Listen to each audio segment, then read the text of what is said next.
Good morning. It still is morning here in Chicago.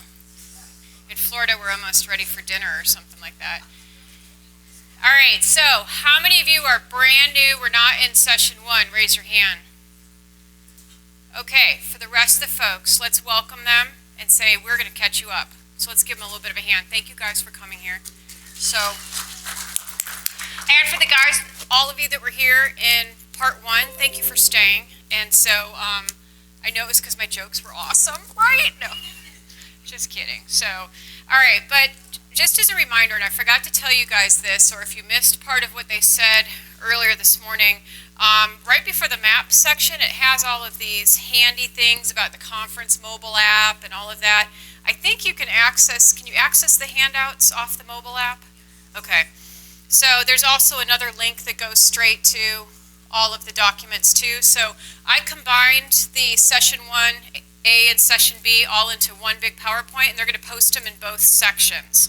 So just know my contact's at the very end, but I'm picking up where we left off. So for the folks that are brand new in here, just know that there's a bunch of stuff at the foundational level that we covered first. Now we're getting into the specific practices, and I'm going to help you guys figure out where some of this stuff is on the various websites. But since most of you were with me the first session, do you have any additional questions or comments? Anybody feel overwhelmed? Oh, you feel overwhelmed? Or you have a question? Okay. And did you have your hand up? No. Okay. Anybody, no comments, questions? Okay. Well, that's nice, and we're being recorded now, so thank you for staying positive. All right. One of the things I left off with you guys is that we're moving up and down the lava lamp. And so PBIS is just not about kids. Okay, yes, that motivates us. We would love to have kids behave ideally and behave appropriately and all of that stuff so that we can teach and they can learn and be productive citizens and take care of us someday while we're older and not driving anymore and relying on them. But we also know the adults need the supports too. Now. So if we're talking about kids that are coming to school with all kinds of different exposures with trauma and all of that, our adults have some of that too. And how do we help support each other? How do we help support adults that maybe don't have an issue with, say, trauma that's happening, but they have a lot of kids or even a few kids that have been exposed to trauma and they don't have the tools and know what to do to respond to them. It's about working together and setting up this community of practice to best support each other in this and figuring out how we can communicate with each other and then how can we get access to the tools and supports. So Kent shared this with you this morning. I'm not going to spend much time on it since you've already seen it, but why PBIS? Because we know across the 20 years that we have been funded, we've got over 27,000 schools that are reporting that they're actively using PBIS, which is a conservative number. But of those that are actively using, we have over 15,000 that are actually reporting their Fidelity data to us at the National Center. And so of those 15,000 reporting Fidelity data, over 10,000 of them are reporting that they're implementing Tier 1 with Fidelity. So why is that a big deal? Because we know that if you implement Tier 1 with Fidelity, these are the types of outcomes in our research that we're seeing across the 20 years that have been realized. So it's not just about, yeah, I'm doing it, check it off the list, these magically happen. The key is there's a reason why we have to do these certain things that are identified in these Fidelity measures, because we know when you put them into place, you actually will see positive results from it, but we've got to put the pieces in place. Just self-assessing and saying, yeah, we got it, and not actually putting it into practice is not going to get you these results. So, you all know him, or of him, if you read the keynote this morning, but Kent had a great research study across the country of, I think it was about 3,000 schools, but he wanted to know a lot of his research is around the sustainability piece and equity in education. And so as for the sustainability piece, he was really curious to know what keeps schools sustaining for 3 or more years. You know, what are those specific variables? And one of the things that he found is you've got to keep a strong team. Okay, so one of the questions that happened in part 1 is somebody said, how long do you have to do tier 1? And it's like the issue is you're always doing tier 1. You always should be providing a continuum of support because you always have people that need varying supports, kids and adults in your system around the clock. The key is, do you have a system to help identify them and get them access to those supports? So you've got to keep a strong team. The other thing that he found in his research is that you've got to use the fidelity of implementation data to improve your systems. So if you're coming from a state that actually asks you to report your fidelity data, or you haven't had a chance to even fill out or know where the fidelity data are, the tools, I'm going to show you where they are so that you can do it yourself with your team. But using those results to develop an action plan and continue to make improvements. That's another thing that we're seeing on school sustaining. Another thing that we're seeing is it's not just about the fidelity piece of setting up your system, but then you've got to be using your ongoing outcome data to see, are the kids responding? Because at times we may set up a great system, but for whatever reason, there's chaos happening in the cafeteria. Well, you've got to use your outcome data to respond to that in real time and not wait till the end of the year to say, how'd we do? What changes are we going to make? I mean, that's better than nothing, but the key would be if we're looking at it at least monthly or every couple of weeks, we can actually make changes and say, you know what, we need to have more supervision. We need to go back in and reteach kids in the cafeteria. We need to acknowledge kids that are following the rules in the cafeteria, and maybe that'll help prevent and shape up what we're expecting in there. The other thing that he found is that schools that were implementing PBIS for 3 or more years is that they actually moved into the classrooms. So what do you think that means, to move in the classroom? All right. It means you're taking the PBIS, the expectations that have been established at Tier 1, and they're being actively taught and part of the classroom experience. There's clear routines that are based around those expectations. Kids are being taught that. You're actively hearing the teaching, the modeling, the correcting within the classrooms. So it's not just a matter of, okay, we see it only when kids are walking in the hallway, of being respectful and responsible. That they're actually understanding and learning how to be respectful and responsible ongoing in the classroom as they're being taught in this process too. So yes, it's good. We need to have kids go through the specific settings. Let's go and practice during non-meal time what the rules and expectations are in the cafeteria. Let's just go in there and talk about it. Let's bring the bus up during non-dismissal or arrival time, and let's march kids through the bus of what the expectation is. Sitting forward, you know, hands to your side, that type of thing. We need those practices. We have high schoolers, I'll show you pictures of it, where we take them into the restroom and we'll say, okay, wash your hands, paper in the trash. Okay, so we have to say, like this. It's not like this, where it gets stuck up there, okay? So again, you're just making sure you're covering your bases on teaching the skill. Now let's give them a reason to use it. So this is on the national site. There's all different types of state evaluation reports. Our Florida report can be found here, but if you're trying to get this going at your school or within your district or within your state, just know that there's examples of what's happening across the country and the impacts that they're having. So you could start to put this across people and say your boss and say, this would be a good idea if we did this. We want to see this. This graph basically here shows I have schools across Florida. We have over 2,000 schools that are actively implementing with us in Florida, which is it's a little bit over 50% of our state schools.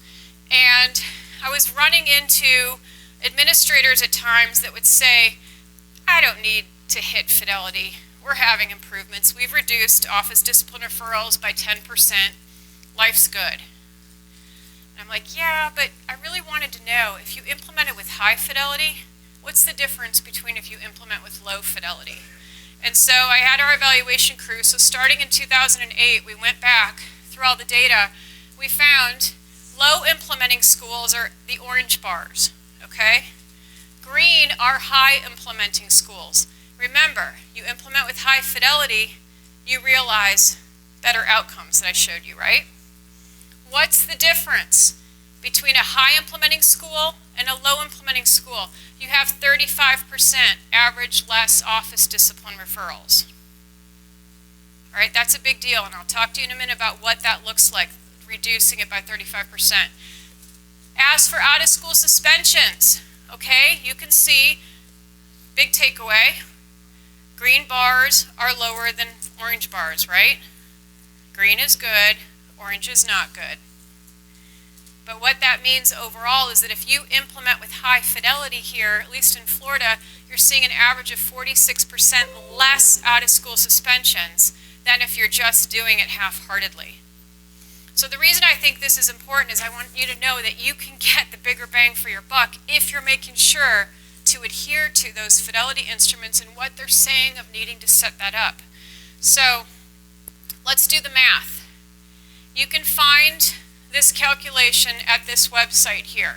If you have 1,000 office discipline referrals at your school campus, and it takes an average of 45 minutes to deal with that one office discipline referral, and some people would say, gosh, that's such a long time. But I want you to think about from the minute the kid gets off task to when they are getting a referral, to when they're sent to the office, when they're dealt with it. 45 minutes sounds pretty fast collectively, right? But if you have 1,000 office discipline referrals averaging 45 minutes each, and you reduce it by 35%, this is at one school campus, you are going to regain 15,000 minutes of instruction. Now, people say, why aren't we improving our academics? Because we're not getting them in the seats, okay? Obviously, we've got to pair it with good instruction. That equates to also 262 hours. Or, if you want to see it in a different way, you reduce your discipline referrals by 35%, you've regained over 43 school days of instruction. It's like, makes you think a little differently, right? How this impacts our administrators. So, typically administrators may take an average of 10 minutes. That's a pretty efficient administrator, okay, for dealing with a problem behavior or office discipline referral. They regained 3,500 minutes if we reduce office discipline referrals by 35%. That's 58 hours or almost 10 days of time to do who knows what. Administrators, imagine what you could do. Okay? That's an average 6-hour day because the kids would tend to be there about 6.5 hours. Questions about this? So if you want to know what this could look like for your school, I recommend you go to this site, and it's a real simple, it's technically an Excel spreadsheet, but it's color-coded, it's pretty, and you can't even tell it says Excel, so don't get scared by the word Excel if you're not Excel savvy. But you type in what your office discipline referrals are, what you think your average number of minutes you spend for each one, and it will do the calculations for you.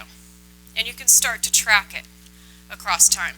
Sometimes this data enough can help get folks on board. So think about, might be getting the rest of your teachers on board, might be getting your administrator on board, and might be getting your district on board to support your school to go through this. All right, we sometimes refer to triangle data, our triangle data overall, because we want to know typically schools that are doing well at Tier 1 and implementing with Fidelity, it's around the average of 80% of students are receiving 0 to 1 referral. About for Tier 2, 2 to 5 referrals, that's an indication for kids, and 6 or more, sometimes in Tier 3. This district, you can see, majority of their 7 schools have a healthy core, meaning they're implementing PBIS, most of them with Fidelity, and based upon their referrals, 90% of students at this school are receiving 0 to 1 referral. It doesn't mean that only 90% access Tier 1. It means with what the basic you've set up for the core for all, 90% are doing just fine with that. But here, 8% need some more Tier 2 interventions on top of that, and they have a small 2%. This school here is not necessarily, I think this one's the high school in this district, 66% of their student body is getting 0 to 1 referral. That could be okay for that school. They could say, hey, that's fine. But the research shows when you implement with Fidelity, actually you could raise this where more kids are doing just fine getting 0 to 1 referral. But information like this helps districts figure out how they can allocate their resources and figure out what's working for those schools, what are they doing correctly, and then what do we need to do different in our district to best support this school so that they can have more impact across many kids. All right. I also said in the last session that I like multiple sets of data. So you've got Fidelity data that you're looking at, which looks at that, setting up that system and infrastructure for PBIS, your framework to be effective.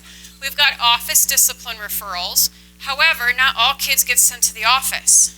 Either teachers don't send them, either kids don't display disruptive behavior. What do we do about kids with internalizing behaviors?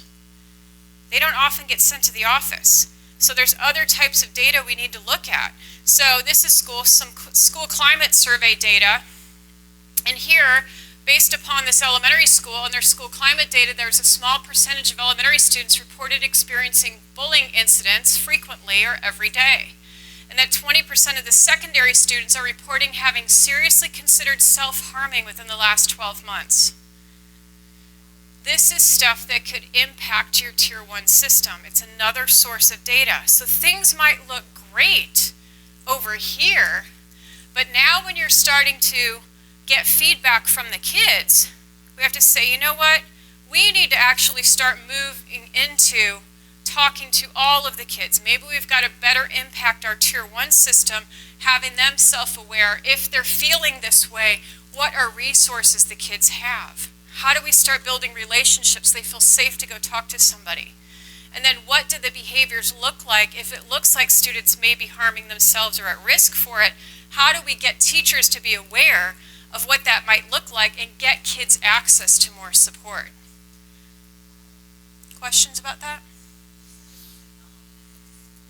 That one's an elementary school. Well, when we're looking at some of the elementary data, yeah, in the blue it's an elementary school. The orange are is a secondary school. Yeah. So I think it's important for what do the students say. Their main reason here that they're saying in this district is for family reasons. Now, just know you can't fix the family issues. We all know that. So don't feel overwhelmed. But the other thing too is we don't want that to be a barrier and say I can't fix it. What can we do from the 6.5 to 7 hours that we have the kids on campus? What can we do to help families know what resources are available in the district? Okay, what can we do to help our teachers know the student might be struggling or coming from a family that may have substance abuse, poverty, whatever it is? It's therefore going to impact their learning. What can we do to help provide supports to the students so that they can be successful? Again, you can't fix the family issue, but how can you provide supports to get them access, or at least get the child access so that they can be successful at school? Everybody's in a different stage of implementation though. Some people are just checking things out.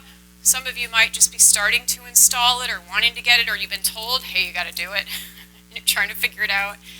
Some of you are just starting to roll it out, and some of you might have just completely gone through Tier 1, you're moving into Tier 2, and you're rocking and rolling, and you're just trying to fine-tune stuff. But just know, at times, we move back and forth from these.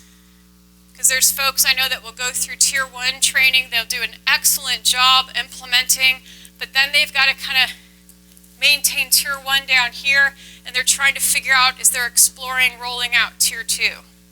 And rolling out how their Tier 3 system works. And so you'll see it kind of moves back and forth in this process. It's like a marriage. You know, you just don't get married and say, good, all right, don't have to ever talk to this person again. We know how that outcome is, right? So I'm married to a clinical psychologist, so he's trained me well. But something we've got to think about is how do we provide the supports to our teachers? How do we help change the attitudes about the problems, okay? How do we get them on board that this is a problem? How do we get them on board to know It's not that administration doesn't care about the referrals or problems. It's that the administration might be bogged down with dealing with 16,000 tardies a year. They can't ever get into the classroom to assist you. How do we communicate with folks to let them know what's happening and why we need to do something differently? So let's think about readiness. What needs to happen? So we need a team. So whether you're coming from the state, district, or school, there needs to be a school leadership team. And that team needs to have some basic agreements. And we talked about that in the first session, the basic agreements of what are our values, what's our vision, and what are we going to be working on, our specific goals. And from there, you develop a plan. And your plan, hopefully, is going to be based on one of the Fidelity instruments that you fill out, and you go through and figure out, all right, what do we have in place? Don't reinvent the wheel. But what do we have in place that could be working better? What's missing that we do need to get into place? And help you figure out your priorities and what you actually can take on at certain times. It's got to be implemented. You've got to use your data to check it. And then you may have to revise your action plan. And every year, and sometimes throughout the year, we've got to be updating and modifying our action plan if we're truly using our data. We also have to, though, have coaching. And that's a piece where, depending on what state you're from, hopefully there is somebody locally or someone within your state who is either a state PBIS project, or whether they're coming from the State Department, or they're funded elsewhere, but they can provide supports. Or maybe there's somebody within your district. Or maybe you don't have anybody whatsoever. You're out in rural Alaska, nobody's flying in because that's the only way they can get to you. You're that rural. And you've got to figure out, how are we best supporting our teachers as they implement this on our own? We've got to be coaching folks through this implementation process. Questions about that? All right. So, be firm about the values in science. We want to make sure that we're using evidence-based practices. So use what you know works and has been shown already in the research. You've got to be using practices based upon what you guys value, which I think is so important. Let's go back to the fundamentals. What do we value at our school? Therefore, what's our vision? That'll help us, motivate us why we may need to change our practices, which in overall is PBIS. So, think about how you can support your school and classrooms in implementing these, preventing the misbehavior, creating conditions for positive classroom behavior, promoting that social emotional well-being of students and teachers. Nobody's exempt, okay? Again, we can't change student behavior without changing adult behavior. It works simultaneously. And enhance supports of higher needs students. That's your continuum of support, essentially right there. So let's talk about the practices. Tier 1. Tier 1 is all. Okay? I've talked about this 80%, so I don't want you to walk away thinking, oh, it only works for 80% of kids, or I only have to implement it for 80% of kids. What you need to know is Tier 1 is your core. Your core means it's always there. Everybody has access. Everybody is being impacted by your Tier 1. The issue is some people may need additional supports in order to be successful at Tier 1. This includes your students with disabilities. They are part of your student population. This includes your administrators. This includes your family members. How do we get everybody on board with it? All right, so it's establishing that foundation for everyone. There's procedures for teaching and practicing the expected behaviors. Okay, in order for kids to be taught and to practice the behaviors, that means the adults are going to have to do it first, right? That's probably going to be your toughest spot right there. All right, then to think of ongoing modeling throughout the year. That's why you got to work together to help remind each other in this process. There's procedures for encouraging expected behaviors. All right, there's also procedures for discouraging problem behaviors. We do actually have consequences in PBIS. It's not just parties, that type of thing, not just about rewards, but we try to prevent. We want to acknowledge when people use new skills, but we also need to correct them when they are not using those new skills. And there's procedures for database decision making. Questions about that? And I'll go through even what this looks like specifically. You'll see pictures and stuff. Yes? On number 1, is there recommendations or suggestions for teachers that don't have this mindset of PBIS? Their mindset is, old school discipline, all right, you get a timeout or punishment, sit on the bench, or, like how do you reach that mindset with teachers and staff that were trained, long. Has anybody figured that out yet? Anybody have some ideas? Go ahead. Yeah, not necessarily figure it out, but it's for the psychology of it is demonstrating value. The more value you demonstrate in something you want to take place, and the more value it has to that person or to the group of people, the more likely they're going to start walking in that direction. Yeah, and I think sometimes to give some folks credit, in fact, a lot of folks credit, teachers who've been out there in the field for a long time, how many of you have seen initiatives come and go? Right? And sometimes all you have to do is hold your breath and it's already gone, So you didn't even turn blue in the face. So I get it when there's some reluctance of jumping on board to want to do something because here we go again. And again, if it didn't work out, so I can see some folks being hesitant on that. So I think there's some things you have to think about. There's how do you get your stakeholders on board? Sometimes it's a slower implementation process because some people may be resistant to it. Sometimes you can think about how do I strategically get them on board? Maybe we know that once they buy in, they'll be the biggest spokesperson on our campus. Do I bring them on the team? Well, how do I bring them on the team without them poisoning the team before we're able to move forward? So I think you've got to think about the personalities and the strategies. And I think also, too, you may have to think about these local demonstrations of, is there anybody who has been implementing on school campuses that you could go visit or have some of the folks go visit to see what it looks like? We've got lots of different videos with it. Is there someone in your state who is overseeing the project who can help come in and deliver maybe the same message you've been saying all along, but because somehow they're not from within your school or your district, they somehow know more, and maybe they'll listen to them. In the end, if it helps you move forward, I think some of it sometimes has to do with the data. They have no idea what happens and goes through the office or the amount that may go through the office. They only know what's in their classroom, and good for them. They are focused as a classroom teacher, But if nobody's been letting them know what's happening elsewhere, it's not really necessarily their fault with it. And there are some folks that just need to retire. I do know that. I will realize that too. Okay? So how can we help motivate them to move in that direction? So you had your hand up, I think, behind.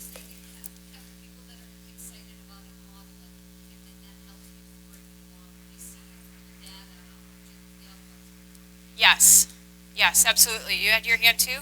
Yeah, for the consequence aspect of it, are those pretty much the same throughout different classrooms throughout the school, or is it up to the individual teachers to decide? Great question. Okay, so we know that uniform instruction tends to have greatest effect, right?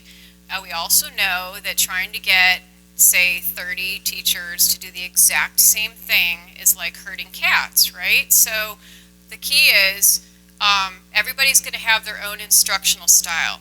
My recommendation is you have set school-wide expectations. They should be the same expectations that are in the classroom. But how they look in that particular classroom, you guys can decide, do you leave that up to the teachers to work with their students on developing them? So if it's an elementary classroom and they have the same teacher all day, that's one way that teacher can get the buy-in of their stakeholders, of their students, and say, what does it mean to be respectful, responsible? And I'll show you some examples of that in this in a minute. But if they're moving classroom teachers, you guys have to discuss that based upon the culture of your school. How are teachers going to buy into it? Maybe it's something you have to have that discussion with them and have them choose. If they come up with their own specific, here's what respectful looks like in my classroom, I would give them some guidelines. You can't have more than 3 to 5 rules per expectation. They must be positively stated and they must be able to be observed and measured. So I always say, like, if I can come into your classroom, I can see exactly if the student's being respectful based on how you've defined it. And then give them the heads up, hey, we may be providing some feedback on adjusting some things. The hard part's going to be, you get teachers, we never throw things away. So they still might have the other posters of their other rules because they remember how much they spent on that or whatever, and then things get confusing. And then the walls are so decorated and you don't know which message. That's something I think it's important. We've got to think about, maybe we need to keep it simple. And are we making sure that we're not giving mixed messages? You know, what is the absolute priority? So that's that hard part. There's no right way in which you do it, but there's got to be a clear system you guys decide as a team and how you're going to roll it out. Yeah, because one problem I've run into is like maybe one teacher will have severe consequences, stricter consequences, and then they'll go into the next grade, and this is from an elementary school. Yeah. There will be no consequences really, and so maybe the kid has done better with the consequences, but then when there's no consequences, the problem behaviors will rise again. Yeah, I mean, I'm a fan of, I like seeing how we can get to how can we get to the end game as quick as possible at the same time too, in order to sustain getting that end game to the quickest possible. I know I've got to involve the people in the process, which might slow the process down of getting to that end game. So one way I've seen schools, they've had the entire faculty sit around in a circle and they'll just throw out a behavior issue that happens, positive or negative. And teachers are supposed to hold up the green, meaning you go to the office for that one, versus red, I deal with it in the classroom. But you got to hold it up there and everybody looks around and it's pretty much that group think that starts saying, wait a minute, you'd send them to the office for that? Like, or that's a perfect time for the administrator to say, we're changing things, that needs to be dealt with in the classroom now. But again, we've got to make sure we're giving teachers the tools and how to deal with it. So, all right, they're being told the door's locked, you can't send them out, but then what do you do? How do you prevent it, and what do you do to respond? And that's something I think where it's important to come up with some consistent consequences to give teachers and let them know at what point does the behavior hit a level of intensity that it does warrant a referral to the office. Yeah. I was just gonna say, we're starting this year, our office data referral. It has a choice, minor, staff, staff actions, and then major. So the referral sheet is not just for major, so that we want to look at the minors too. We want to see how teachers react to it. We want to keep the data on the minors as well as the majors. And so on the bottom are all the actions that staff could take, and then they would mark what they took. There's always other and some ideas, but they're very positive actions, so that we get to kind of monitor what their choices are in the classrooms. And I think it's important that that folks understand that if you're going to do a new business as usual on the school campus, what's the mechanism for feedback and asking questions with this? Because otherwise, if it's just like, nope, we're not doing it anymore, boom, that's it, that's not going to create a community of support across your school. So, and teachers will find a way, like kids find a way, to get around it. So just keep that in mind. I mean, we're all human. That happens. So how do we continue to create that culture of support? Let's talk, I'm going to go into some more specifics. What does it look like to move into the classroom then? Okay, so when we say tier 1, that means all, and so ideally we want all classrooms to be actively implementing, but what does that look like specifically? So you've got your school-wide expectations, let's say respectful, responsible, problem solver. Well, what should I do in the classroom to help support that? I've got to maximize the structure in the classroom. I've got to post-teach and review and reinforce the school-wide expectations, but I've got to help the kids understand what that looks like specifically in practice. Because again, that's going to look different from what it should mean in the, what being respectful or responsible means in the restroom compared to the classroom. Coming up with strategies how you're actively engaging students so you're not just lecturing to them. Establishing a continuous strategies to acknowledge the appropriate behavior. That's that reward piece. Remember, it's no different than they start reading, you start saying, yes, that's how you've got it. Yes, absolutely. Same thing with behavior. You're encouraging them the use with that new skill. But then there's a continuous strategies to respond to inappropriate behavior. It's those corrections. Same thing too, if a student mispronounces a word, you want to stop them and correct them on it, otherwise they'll continue to pronounce that word inaccurately. Same thing with the behavior, and how do we encourage them to keep trying with it? Same exact thing how we treat academics. All right, tier 2 is referred to typically as that targeted group. I want you guys to think about it as supplemental support. It's in addition to tier 1. So we've got, it's an efficient, effective way to identify at-risk students to match the intervention to the student need. So what this means, you've got tier 1 in place for all, but it means some of our students may need additional support. Some of our students may still not quite figure out how to be respectful to some peers or some teachers when around a group of kids. So we may need to have some smaller social group instruction, or we may need to meet with the kids as a group to set them off on the right page each day, remind them of what the rules and expectations are. There's increased adult supervision, there's increased opportunities for positive reinforcement, we've got increased pre-corrections. Again, we're trying to set them up for being supportive by providing more intensive supports for them. But typically it's focused on around groups of students. So if you say you have a group of students that love getting attention to the classroom, let's figure out, and using problem behavior, let's figure out a way to get them the attention without needing to use that problem behavior. And so we might start the school day off going, remember, I want to remind you, raise your hand, here's you want to do this, blah, blah, blah.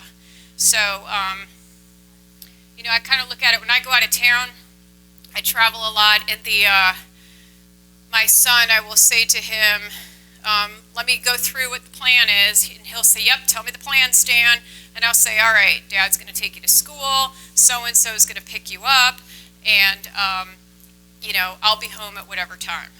You're just setting the expectations for them, okay? But my daughter, on the other hand, she's like, I don't need to know. I know how to take care of myself, and I don't care whether you're here or not. She's a lot older. So, again, you've got to think about who needs additional supports. Yeah.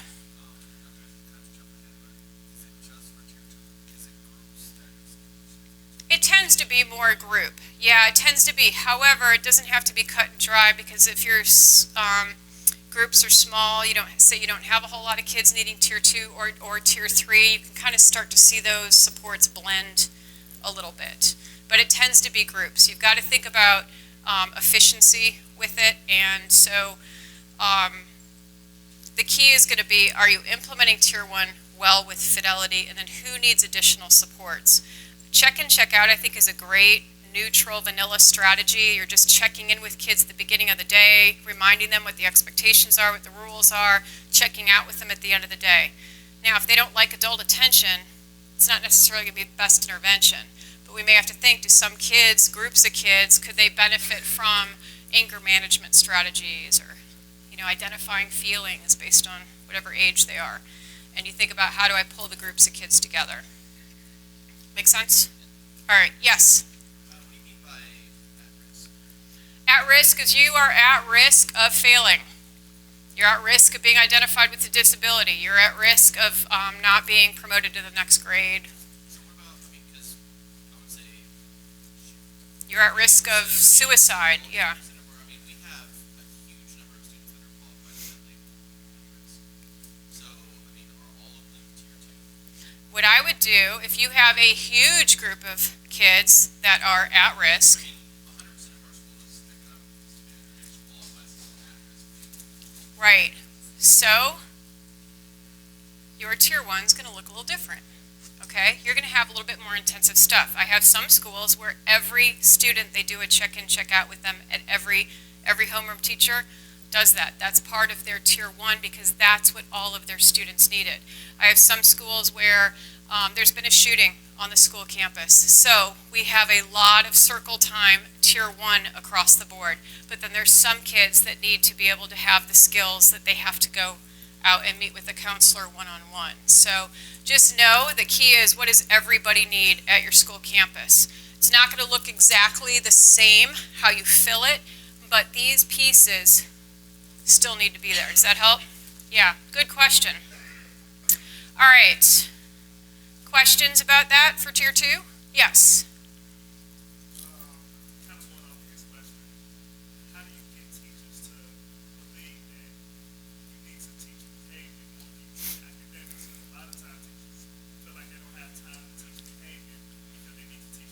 So that was the big mystery question that was asked. How do you get teachers to teach behavior, or be excited to teach behavior like they do academics or similar to that? And anybody have that magic answer? Yes. Show them the data. Yes. Show them the data. That's a big piece of it. What were you going to say? I'll go back to that again. You can find what is valuable to them.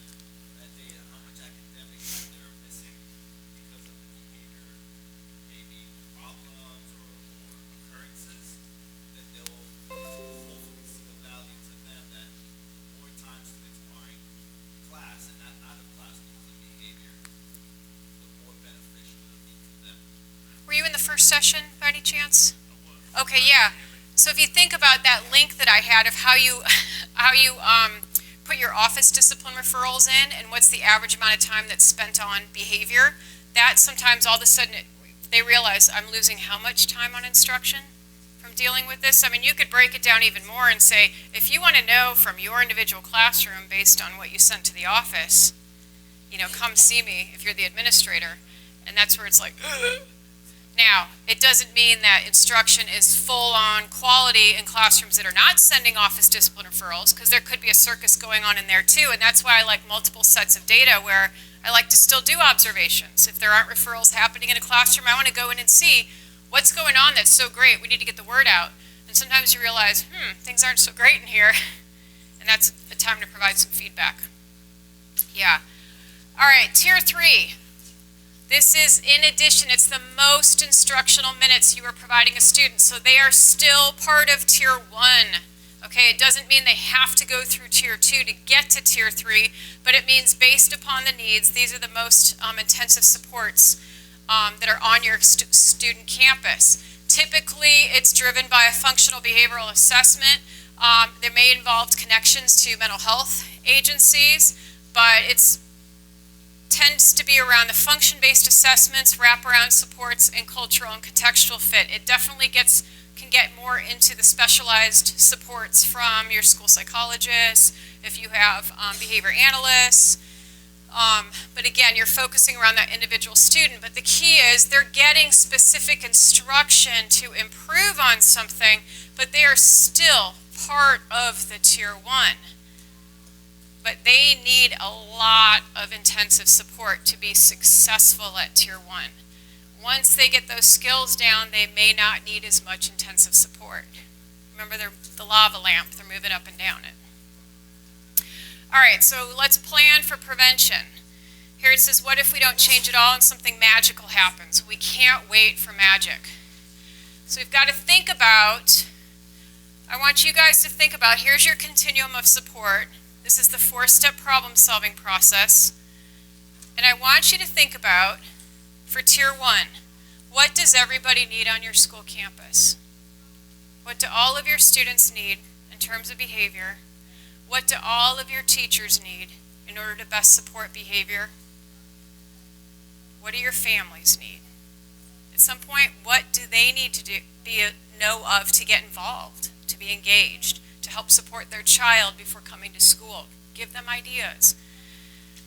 What do some need on your school campus? Remember, this is your core for everybody, but knowing some of your teachers are going to need a little bit more check-ins from administration, might need additional training. Some of your families might need additional supports or kids. What do few need? So that's your intensive. So that's that piece where nobody's exempt. Kids just don't fall in the continuum. Adults fall in there too. So I work with several states. With it, I have states that fall across the continuum. Some of my states are doing just fine with the minimum of the TA, technical assistance I provide, but some need a little bit more based on the issues happening, and then some take up a lot of my time. And I don't mean that in a bad way. Just whatever issues they've got going on, they need a lot of my time. So think about that piece, okay? All right, so what are our challenges? What are our strengths? Again, you're not reinventing the wheel. To what extent are your students meeting your expectations? Academically, behaviorally, emotionally? Some of these questions might help to get some of your faculty on board. To what extent are we implementing with fidelity? What's our capacity to implement successfully? How much do our stakeholders buy into it? These are some of the questions that can help you get started, and what are our goals? And you can start to see, based on this information, you always want to kind of go back and revisit. This is that continual improvement process. Essentially, to make change, you need it based on that vision. You've got to get skills into people's hands to make that change. They've got to have a reason to use that new skill. They've got to have the resources for that change to occur, and it needs to be based on an action plan. If you're missing any one of these, you can see the different types of things that occur. And this just isn't specific to kids. You know, it's also for the teachers, it's also for the schools. So just remember that all of these different pieces. So just as much as we need to give kids a reason to use this new skill, we need to give teachers a reason to use this new skill too, and give them the resources for that. And it needs to be based on an action plan. Otherwise, be prepared for some of this. And if some of this occurs, use that as a data point to go, we've missed something. What do we need to go in and help correct? So you've got this team process. This team's going to drive everything that you guys do. There's some executive functions, so depending where you're coming from, executive functions tend to be more the administrator, principal level aspect. If you're a district, it's obviously superintendent, upper cabinet level. But the implementation functions, who's getting the work done? But you've got to think about your stakeholders that are involved. Is it going to take any money if you have to go to training or get additional supports from folks? You got to think about, does this accidentally or could it be perceived as conflicting with something else we're doing on campus? So if, say, you've got character education happening or some type of social, emotional curriculum that's occurring, how do you make sure it fits within so folks don't feel like, wait, I stopped doing this and now I got to do this? They need to understand how it works together. And it might impact your policies. As a school, it might force you to have to say, we've got to relook at our student code of conduct. You know, how much of the first few pages are based on, here's what we value, here's what we expect to see, that are all positively stated and well defined for parents, for students, for teachers. Then deal with the consequences if they don't follow that. But a lot of our student codes of conduct are all like, you will not do this, not do this, not do this, and here's what's going to happen, and here's your ticket to jail, essentially. So we've got to think about that. Again, how do we put what's expected right up there front and center? All right. Essentially, these are my coaches in Puerto Rico. And so Puerto Rico has trained all of 900 and some schools. Obviously, everybody's in different levels of implementation. We had a massive rollout. We had done some of it pre-Maria and then had a massive rollout post-Maria. And so the key is, this is a Saturday night too, that they sent me this picture, because they can't miss school. They're not allowed to miss school for any training, so they meet on the weekends. And they at least make it fun. But think about, you are a change agent, whether you're the principal, whether you're working for your district, for your schools, whether you're the teacher for your students, you are the change agent. And it might be that some of our students are going to be the change agent for our families because they may not be used to this new way of work, okay? So we've got to think about who's controlling your resources to be successful, who do you need to recruit to help, who do you need to get strong and stay strong while working towards your goals, what knowledge and skills are needed, what relationships need to be maintained, what's your biggest barrier to the next step, and who and how will they support us in this next step. And that might help to give you a bit of a strategic plan if you're trying to get your district on board, if you're trying to get your principal on board, or if you even think about some of your teachers that a lot of people might listen to on your school campus. All right, all based on the data systems practices. So I've come up with 13 things. They probably can be broken down to maybe 8 to 10, but I decided to break them out into minutia of getting started. First thing, establish a team, and I'm going to go through each specific what this looks like. Identify a vision, complete a Fidelity tool, identify specific goals and objectives, identify your expectations, develop procedures for teaching them, procedures for moving into the classroom, procedures for discouraging problem behaviors, procedures for encouraging, procedures for using your data to monitor how well you're doing, the system to support staff, systems to increase family engagement and community partnerships, and routines to ensure ongoing implementation. Now, this is a lot, I understand, for getting started, but to me, I always like to know what's the big picture. Sort of like if somebody said, we're going to drive to California, and you just get in the car and you have no idea how far it is. You have no idea it's on the other side. You've never seen a map. You'd be like, are we almost there yet? Are we almost there yet? Are we almost there yet? And if you're driving from the East Coast to the West Coast, it kind of helps to know big picture. So I want you guys to know, here's big picture, particularly for Tier 1. And it's ongoing. Knowing, though, that some of these may occur simultaneously. But I just want you to be aware. And it may take a few years before you really get some of this stuff down. It doesn't mean you're not implementing it. It doesn't mean you're not seeing the impacts. You will start to see the impact once you start making change. But I just want you to know the big picture. All right, so the team. I think you've got to think about how are you going to get those folks on board.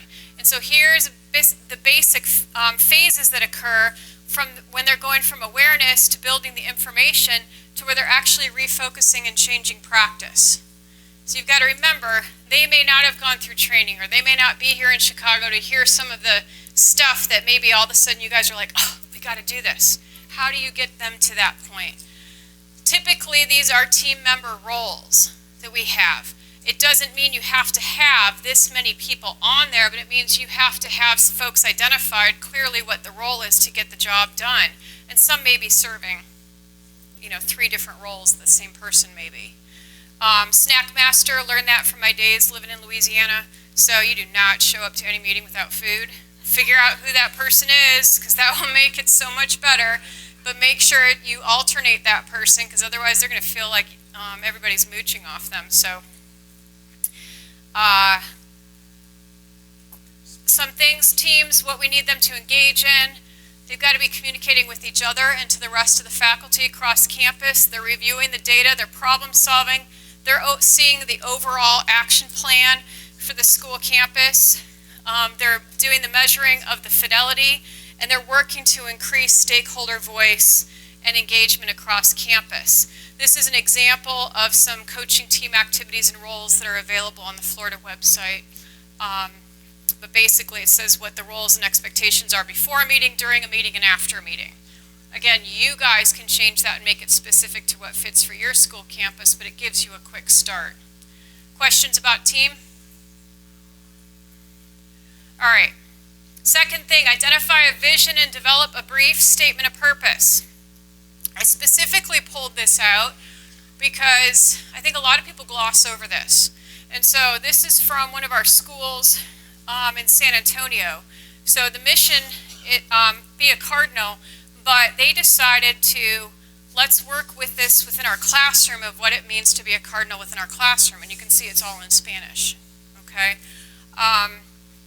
This is the vision of this district. Exemplary behavior begets exemplary performance, and that's something that continues to drive them, and they have specifics of what that looks like. This one I thought was interesting, Southwest. It's not just schools that implement different pieces or parts of PBIS. Okay, businesses do too.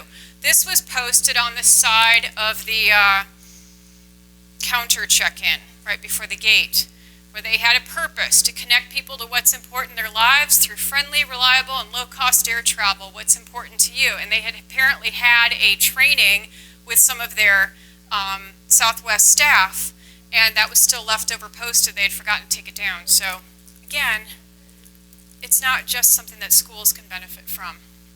We need to have a purpose in what we're doing. All right, characteristics of effective teams. We know in the research, there needs to be a clear purpose, well-defined goals, some established norms. How are we going to work together? That's what that essentially means. And there's a diversity of skills across folks. We've got to create a positive environment. One person can't be doing all of it. And then there needs to be a process and participative leadership. But that team needs ongoing support. You guys have got to be able to work together on this. Third thing is to complete one of the PBIS Fidelity tools. So how many of you have completed either the TFI or the BOQ in the past?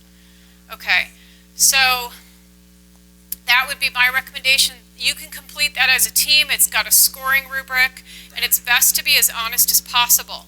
But we created those instruments in order for folks to be able to not have to wait for an outside expert to come in and say, here's what you have in place, here's what you don't.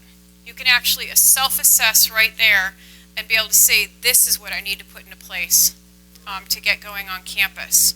So the benchmarks equality has 3 different, here's the link directly to it, but they have the scoring rubric. If you chose to have the team independently fill it out, because sometimes we feel like folks can't be honest if their boss is right there, then you'd want to compile them. Or if you guys feel like you can be honest and talk openly, you can go through the rubric and then decide on a final score per item, and then you figure out where you're at. The other item is we've got lots of research articles around the benchmarks equality. It's a research-validated instrument. It has 53 different items. This one here was specifically written to make it user-friendly and how to use it to evaluate your Tier 1 supports. Sorry about that. Can you hear okay? The other instrument we created is the Tiered Fidelity Inventory. That has a Tier 1 component in there, as well as a Tier 2 and a Tier 3. The benchmarks equality only has Tier 1. So we created this because people were topping out at the benchmarks equality, and they needed something kind of quick to progress monitor how they're doing. So my recommendation, if you guys are just getting started, I really believe you need those 53 items on the benchmarks equality to build your Tier 1 system. Then move over to the Tier 1 on the TFI. You can complete Tiers 2 and Tiers 3 if you wanted, and you can get an idea of what needs to be in place. But what we found is that brand new schools starting out for the first time doing Tier 1 TFI, has anybody done that as a brand new school?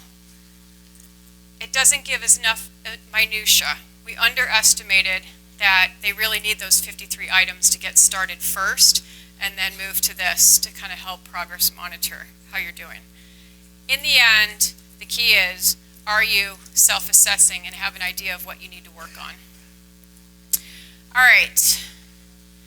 Fourth thing, identify specific goals and objectives. So here, working with this district, they were starting to develop what their vision was overall. And from their vision, they started to develop 5-year goals. They then developed 3-year goals, and they developed 1-year goals. And to help kind of keep folks on track of what they're working on. Key is, do your goals align with your vision? Because again, what's your message that you're saying, bringing out to all folks?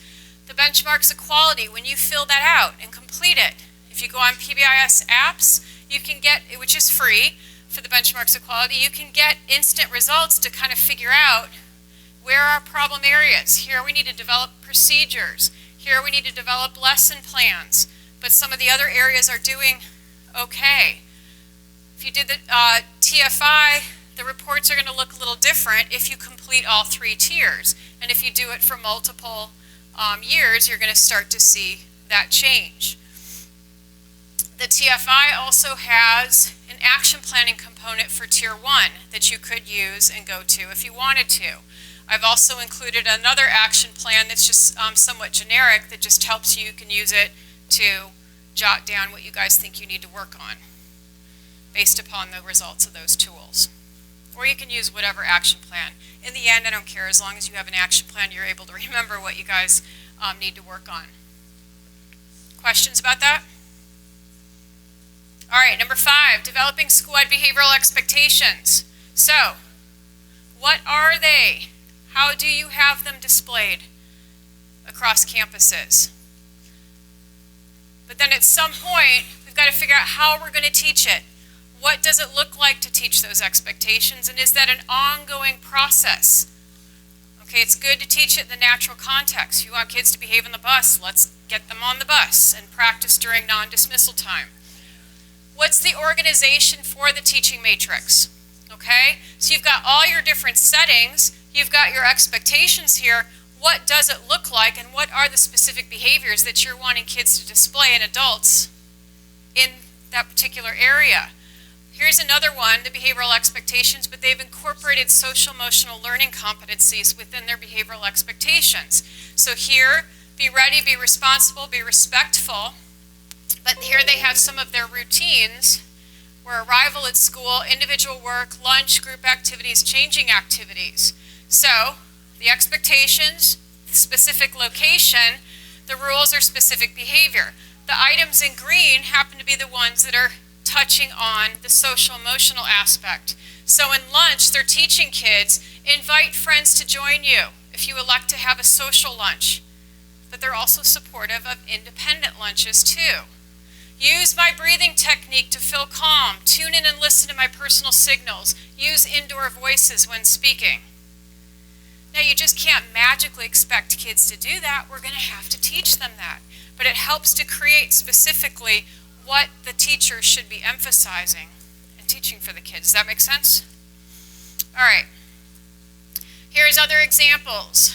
This is I think it's an elementary school, but we've got, here's the expectations and rules for the water fountain in both English and Spanish.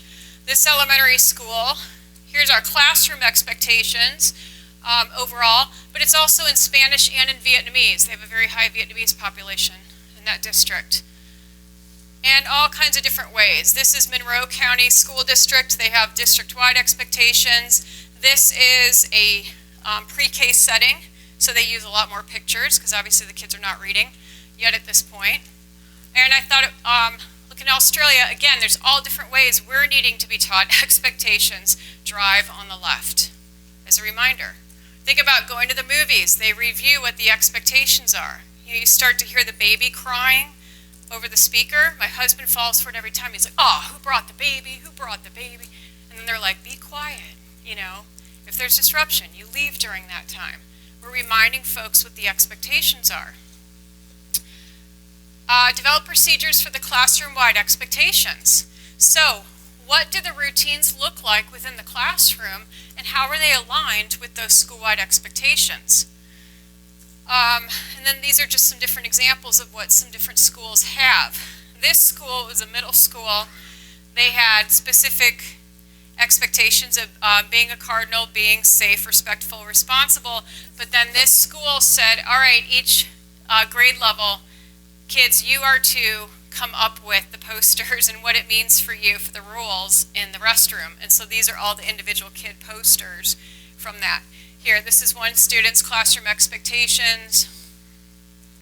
Again, another student's classroom expectations. And then this was a way down in Puerto Rico how they were building it within the classroom. Each child added a petal to the flower on what it meant to be respectful within their classroom. So there's all kinds of ways we can involve our stakeholders in buying into this.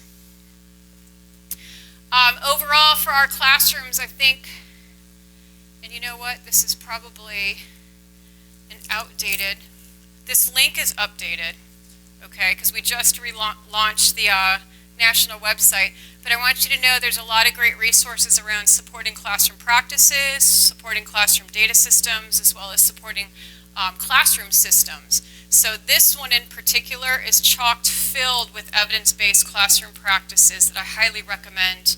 It's free, it's on the website, you can download it directly, and it's hyperlinked to all kinds of additional resources. Develop a continuum for encouraging expectations. So here they've got different various incentives at this school where they have positive notes home. In this process, they're showing documentation of kids within their system of acknowledging kids. Here's a store at one school. Again, we've got our leaders of the month being identified here. Southwest again. I'm a big fan, but how many of you have ever gotten this? They send it to you, thanks for kicking tail. That's their token economy system. Okay? For you, if you fly a lot, they send you drink tickets. There's your reward for choosing them all the time. But what they're asking is they want you to give feedback to their staff. And if their staff are kicking tail and they have it defined on the back of the ticket, you were to give that to them. And the staff get to turn that in for incentives. That's PBIS right there, folks. That's a piece of it. So I want you to know it's not just a school process. Recognizing teachers, too. Kids aren't the only ones to be recognized when they're doing things correctly. We got to come up with a system for recognizing teachers.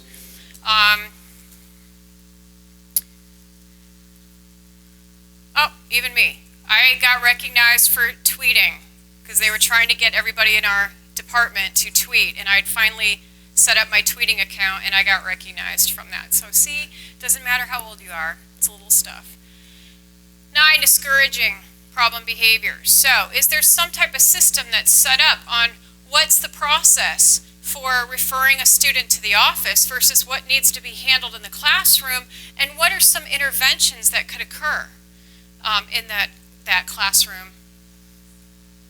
We've got to give the tools to folks. We can say, here's the new process, but give them some tools and resources and what to do if it's a new business as usual.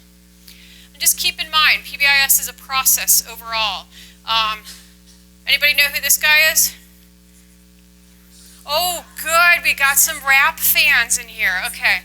Honestly, I wouldn't have recognized him, but this is one of our principals who's now superintendent. But he was in town in Orlando, one of our high schools, and our student president reached out to him and said, I know you're in town recording. We are PBIS Pride. Is there any way you could come, or told him about the school, and he's like, that's pretty cool. Came to the school, donated $5,000, gave a free concert. He could only sing 2 clean songs. I think that's all he had. But your ticket into the concert was you had to have your Pride t-shirt. And there were kids scrambling. And kids who didn't have their Pride t-shirt didn't have their admission because they've been trying to build the overall student participation in this process. So all kinds of different things. Number 10, develop a database procedure for monitoring implementation. So how are you getting the word out? What's the expectation? What do the data look like? What's the feedback? How often are you looking at that data? Are you looking at it and drilling down? Is it coming from a particular location, a certain time of day, during large group instruction? We've got to think about those are things we can make changes during the year rather than waiting towards the end of the year. Number 11, develop systems to support the staff. Here, this school, they came up with their PLC norms, how they're going to work together, and they kept that posted. Do a survey. Find out from your staff what's happening. What's the mechanism? Where do we kind of figure out what their level of entry, their perception of how things are, but also how can they continue to provide feedback? We've got here what worked. Put it up there on the board, but we also want to know what didn't work. Newsletters to your staff and your families, and you send it out to your district to let them know what's happening, and it gives them the barometer across campus. Remember, it's relationship-based, and we've got to think about how are we building those relationships. So, what's our system for building our family engagement? What's our system for building our community partners? Wisconsin had come up with a great strategy. Here's your expectations. Here are the different setting areas, but what could it look like? We need to give families some assistance in how they can support the expectations at home. So here, home, it could be, here's some things that we'd want your child to do, getting up in the morning, getting to school, but then we need to give them assistance in how they can say, yes, this was respectful, or this was responsible, I appreciate that, and starting to recruit them in the process of it. There's some resources for educators for how to share data with families, how to get them involved, those various links to check out. My son's a baseball player, and we were sitting at a game, and to me, I thought this was great. No college scholarships will be handed out today.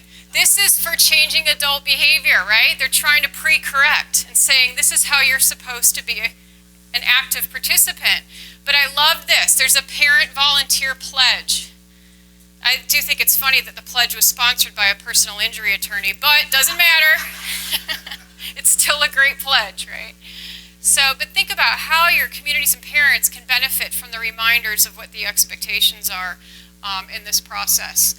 And last but not least is building those routines to ensure ongoing implementation. So this is an implementation plan, an example of that, going from September each month and everything that they're doing to impact their data review, their planning, their implementation, and their family community supports.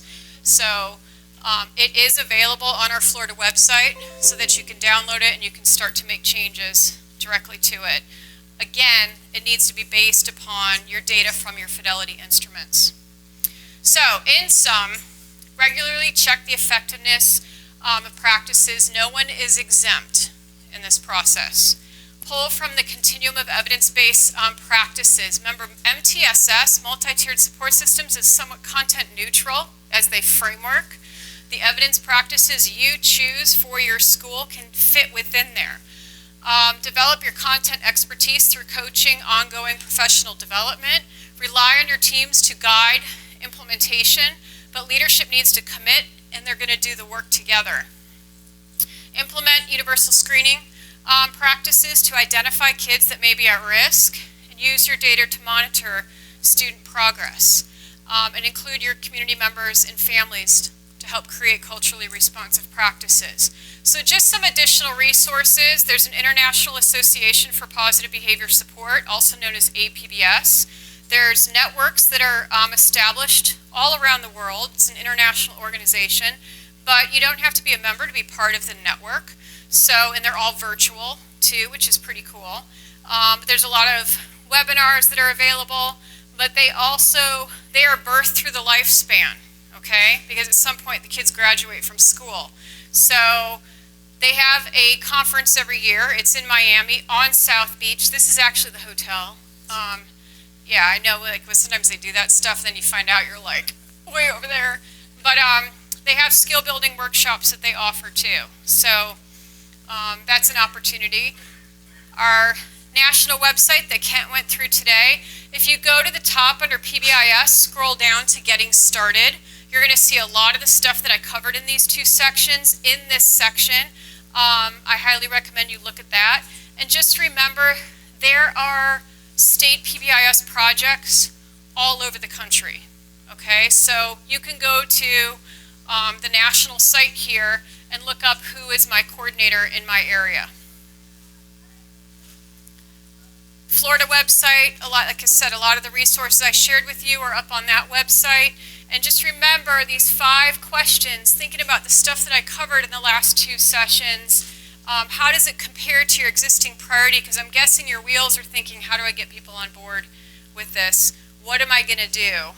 Again, sometimes it's a marketing strategy, okay? There's a lot of business stuff that needs to happen, or how do you repurpose? How do you reframe things to get people on board so you don't have folks like, I'm not doing that, we're already doing this.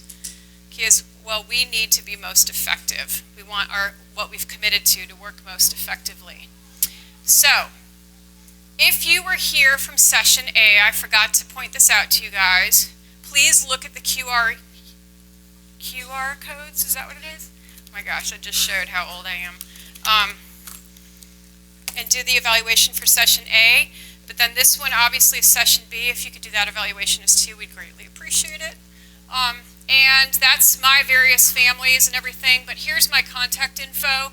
And if you want to follow me on Twitter, you never know, I might get rewarded again. So, but if you have questions, I'm happy to answer them. But thank you for coming. And remember, this is recorded, so you can watch it over and over again at your leisure. So thanks, you guys.